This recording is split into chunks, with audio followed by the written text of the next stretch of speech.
छोटू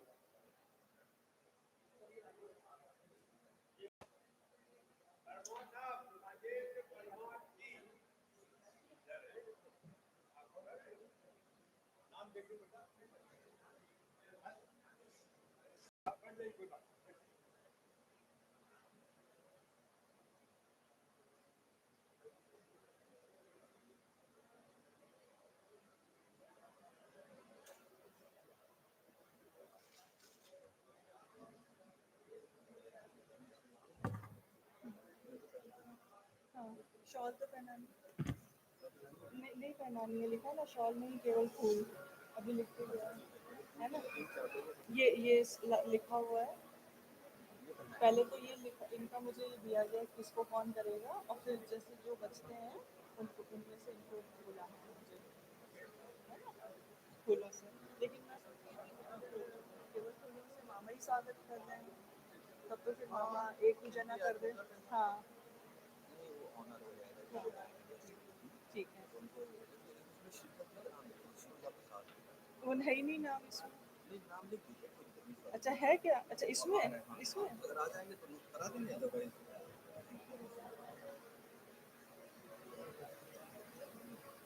अगर आ जाएंगे तो उनका करा देंगे।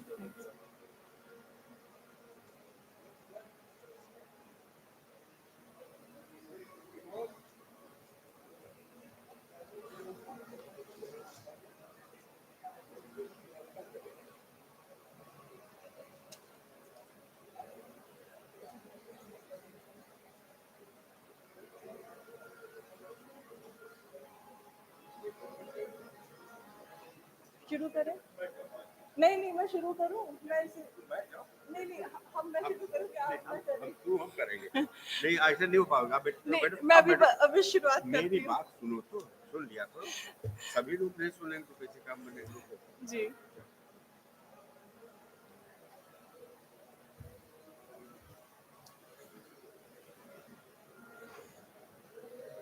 कार्यक्रम हम शुरू करने जा रहे हैं।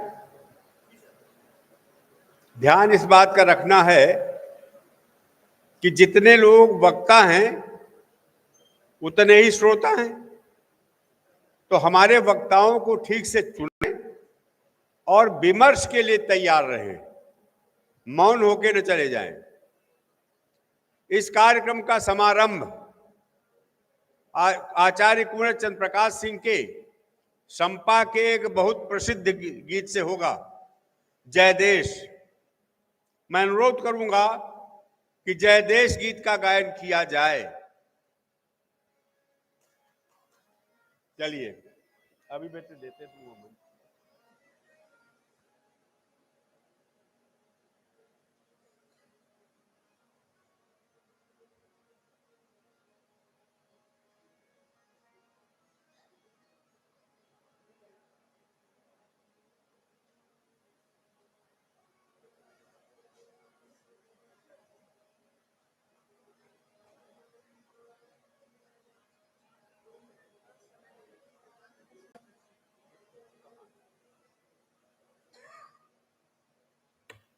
सुधाकर जी, ये बीच कहां पर है? बीच का मतलब कहां, कौन सा बीच है? अच्छा ऐसा है, जब आपको लगे कि हम बीच में आ गए हैं तो आप मंच पर आ जाइएगा। नहीं, मैं बीच डिसाइड ही नहीं कर पाऊंगा। चलिए भाई, जय देश।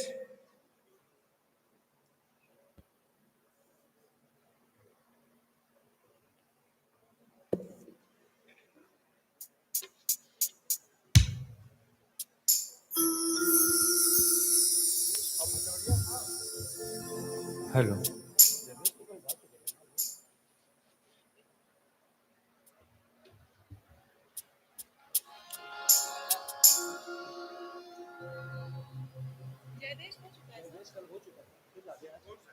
नहीं अभी कौन बता? जय जय नैना विराम।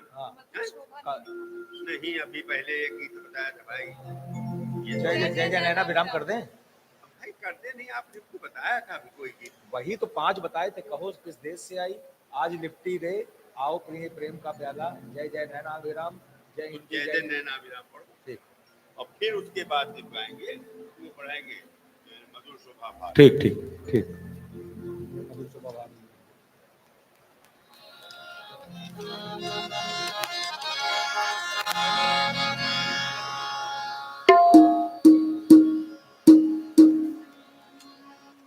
म्यूजिक कम रखना। Hello hello Sunny, overall music कम रखना सब।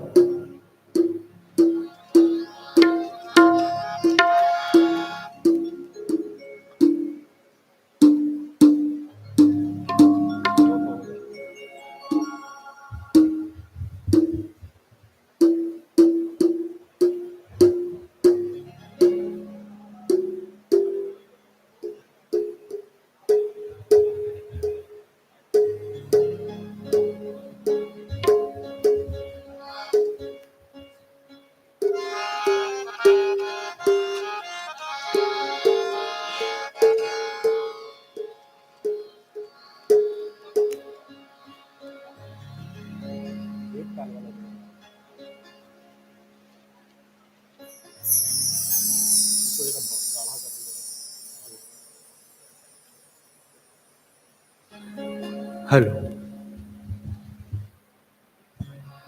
आज के गीत का शुभारंभ जय जय नैनाभिराम।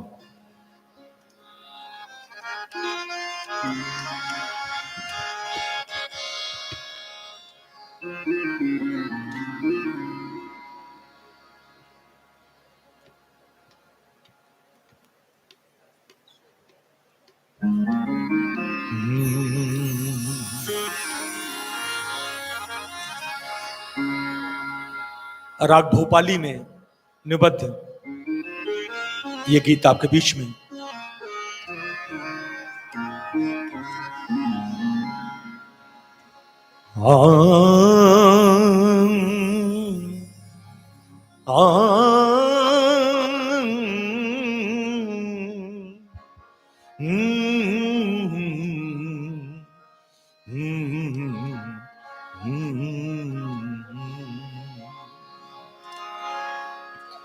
जय जय नैनाभिराम भारत जन पुण्य काम, जय जय नैनाभिराम भारत जय पूर्ण काम, जय जय नैनाभिराम भारत जय पूर्ण काम, जय जय नैनाभिराम भारत जन पूर्ण काम।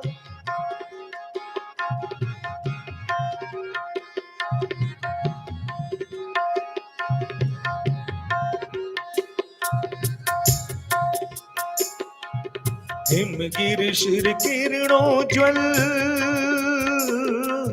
हिमगिर गिर किरणोज्वल भावनत जलधि परतल, हिमगिर शिर किरणोज्वल भावनत जलधि पतितल, गंगा जल उड़त जगत गंगा जल गौत अमन पावन धन पुण्य काम, गंगा जल गौत अमन पावन जन पुण्य काम, जय जय नैनाभिराम पावन जन पुण्य काम, जय जय नैनाभिराम भारत जय पूर्ण काम।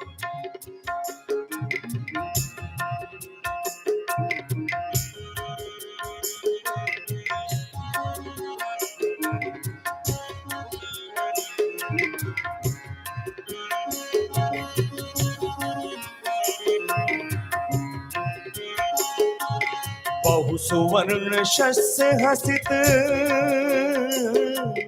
बहु सुवर्ण शस्य हत रवि शशि सत उद्दीपित, बहु स्वर्ण शस्य हसित रवि शशि सत उद्दीपित, हास लास उत्सव हास लास उत्सव श्री सुख सुषमा ललाम, हास लास उत्सव श्री सुख सुषमा ललाम, जय जय नैनाभिराम भारत जय पूर्ण काम, जय जय नैनाभिराम भारत जय पूर्ण काम।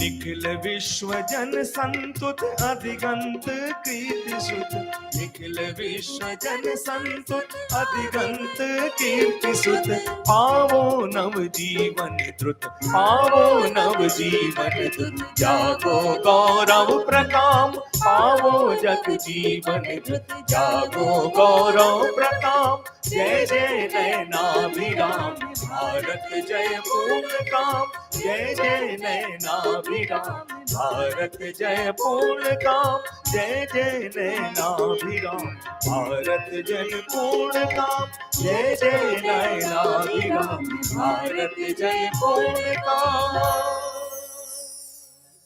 बहुत सुंदर गीत। शुभ शारदे जय जय तम हर मंगल पद तल, विकसित सित विश्व कमल, भावो दधि उर्मी तरंग, नंदित जग जीवन जय। दादा द्वारा रचे इस गीत में माँ सरस्वती की वंदना है। माँ सरस्वती हम सबके अज्ञान रूपी अंधकार को मिटाएं और उनके चरणों से के आशीर्वाद से हम सब मंगलमय आनंद युक्त जीवन प्राप्त करें। इस त्रिदिवसीय कार्यशाला के द्वितीय दिवस के प्रथम सत्र में आप सभी का हार्दिक अभिनंदन, स्वागत। मैं डॉक्टर शशि प्रकाश सिंह जी से आग्रह करूंगी कि वो हमारे मंच पर पधारे अतिथियों का पुष्पों द्वारा स्वागत करें।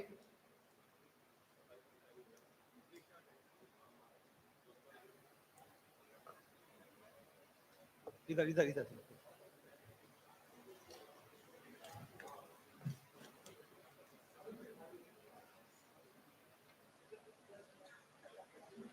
फूलों की कोमल पंखुड़ियां बिखरे जिसके अभिनंदन में, मकरंद मिलाती हो अपना स्वागत के कुमकुम चंदन में।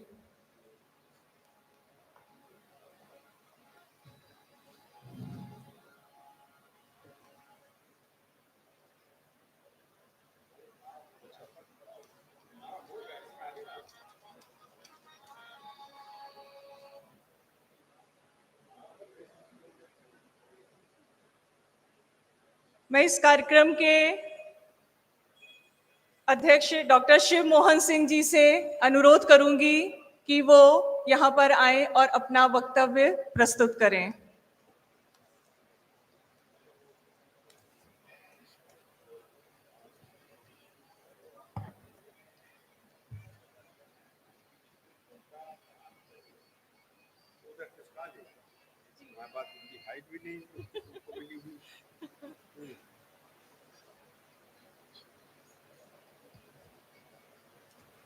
सम्मानित मंच, सभागार में उपस्थित विश्वविद्यालयों के आचार्यगण एवं शोध छात्र बंधुओं, ये त्रिदिवसीय कार्यशाला जिस महाकवि की काव्य साहित्य साधना के प्रति समर्पित है, वो कवि छायावादी काव्य धारा का उच्च कोटि का शब्द शिल्पी कवि है। ये बात मैं कह चुका हूं, उसके दोहरा रहा हूं। और ये शब्द शिल्पी कवि अपनी काव्य साधना से पूरी शताब्दी को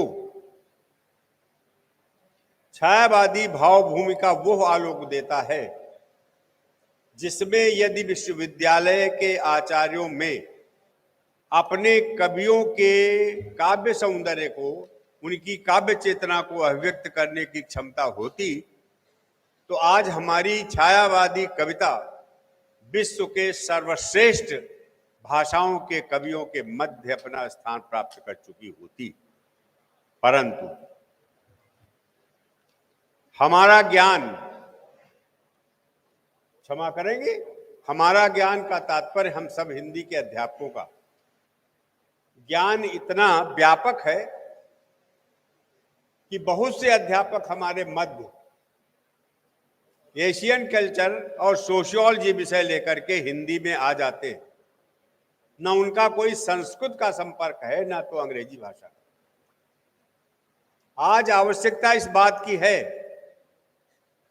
कि जब हम इस कवि पर विचार कर रहे हैं तो हमें ध्यान देना होगा कल की दो गोष्ठियों पर। पहला हमारा सत्र उद्घाटन सत्र था। उस उद्घाटन सत्र औपचारिकता से भरा हुआ था, परंतु जो हमारा दूसरा सत्र प्रारंभ हुआ, सौभाग्य की बात है कि वो सत्र अंतर्राष्ट्रीय हिंदी समिति के अध्यक्ष आदरणीय प्रोफेसर रामकठिन सिंह की संचालन में संपर्क हुआ, और वो हमारा समारोह या वो हमारा सत्र छायावादी काव्य के विमर्श को जिस उच्चतर धरातल पर ले गया है, हमारी अभिलाषा है कि हम उस उच्चतर धरातल से नीचे ना आए। और ये तभी संभव है जब हमारी दृष्टि पूरी तरह से आचार्य कुंवर चंद्र प्रकाश सिंह की काव्य साधना, उनके गीतों, उनके प्रगीतों में केंद्रित रहेगी। और इनके काव्य विमर्श के लिए एक आधार सामग्री है। अब वो चूंकि एक ऐसे साधारण अध्यापक के द्वारा प्रस्तुत की गई काव्य सामग्री है, इसलिए आप उसकी उपेक्षा कर सकते हैं। लेकिन मेरा अपना अनुमान है कि यदि हम उस पुस्तक की उपेक्षा करके आगे बढ़ना चाहेंगे तो हम एक कदम भी नहीं बढ़ सकते। इसलिए हमें ध्यान रखना होगा कि छायावाद नया काव्य विमर्श हमारी दृष्टिपथ पर रहना चाहिए। अन्यथा आप सन 1916 से लेकर सन 1938 तक ही बंधे के बंधे रह जाएंगे, आगे नहीं बढ़ेंगे। और जब तक हम अपने आचार्यों के द्वारा निर्धारित की गई इस मर्यादा का पालन करते रहें, तब तक हम वहीं छोटे से घेरे में रह जाएंगे। आज हमारे इस विचार विमर्श का केंद्र यही है। और जैसी ध्वनि कल निकली थी, मंच पर बैठे हर आचार्य ने महाकवि कुंवर चंद्र प्रकाश को उसी धरातल पर आंका और मूल्यांकित किया था। पहली वक्ता जब आई तब उन्होंने अपनी भाषण कला से नहीं, अपने वक्तव्य में तथ्यों के आधार पर हमें इतना अभिभूत कर दिया कि उन्होंने प्रमाणित कर दिया कि उन्होंने यहां आने के पहले आचार्य महाकवि कुंवर चंद्र प्रकाश सिंह को ठीक से पढ़ा है। वे अकेली ऐसी वक्ता थी जिन्होंने अपने वक्तव्य में आचार्य कुंवर चंद्र प्रकाश सिंह के प्रारंभिक गीतों से लेकर उनके संकट मोचन महाकाव्य तक उनके उन दो प्रसंगों को उन्होंने व्याख्यायित करने का प्रयत्न किया, एक सीता निर्वसन और दूसरा संभोग वध। इन दोनों प्रसंगों को कुंवर चंद्र प्रकाश सिंह ने जिस नई भूमिका पर प्रदर्शित किया है, वो निसंदेह बहुत आकर्षक और प्रशंसनीय है। मुझे तो प्रसन्नता ये हुई कि एक कविता संकलन मां सावित्री फाउंडेशन के द्वारा सन 2021 में प्रकाशित किया गया। मंच ने उसके गीतों को भी अंकित किया। बादल नए नए आएंगे, ये सागर से नहीं स्वर्ग से जल प्लावन लाएंगे, उतर धरित्री के आंगन पर सोम सुधा रस बरस आएंगे। ये गीत घनमाला में, इसी गीत की बात नहीं, वहां इस वक्तव्यों में वो भी गीत प्रभावित हुआ, रूप वो शिशिर सुहानी धूप। और उस गीत में आगे बढ़कर माघ की रात का वो चित्र भी आया जिसमें दिन ठिठुर रहा कोहरे का, बादल छाए, बन बाग हार सब हैं घन तिमिर छिपाए। मेरे कहने का तात्पर्य केवल इतना कि जिस तरह की तैयारी से आप लोग आए हैं, यद्यपि हमने आपको पर्याप्त सामग्री उपलब्ध